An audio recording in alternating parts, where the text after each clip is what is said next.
une paix, une entente entre les juifs, les musulmans, les chrétiens et les laïcs au Moyen-Orient, et c'est pour ça qu'il faut arrêter le gouvernement d'Israël dans ses crimes, parce qu'il ne fait que semer la haine, et c'est sa stratégie, semer la tension, semer la haine.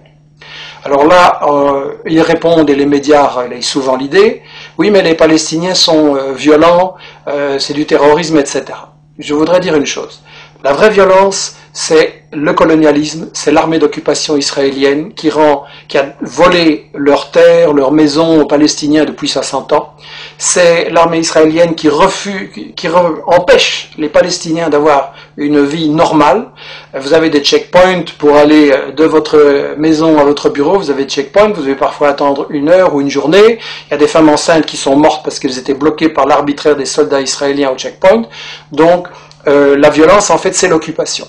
Et je voudrais dire une chose, l'ONU, dans ses textes fondamentaux, reconnaît le droit de tout peuple colonisé, de tout peuple occupé, de résister par tous les moyens qu'il juge bons. Donc la résistance est légitime et la violence, c'est l'occupation et c'est tout. Et évidemment, le problème que beaucoup de gens se posent, c'est que face à tant de haine qui sont semées volontairement par Israël et ceux qui le soutiennent, les gens pensent, oui, c'est un conflit qui va durer toujours, il n'y a pas de solution, il y a trop de haine, etc.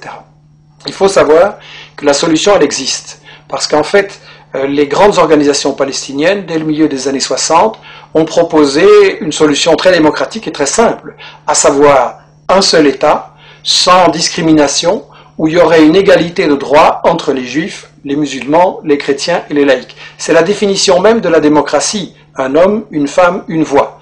Et Israël a toujours refusé de négocier ces solutions.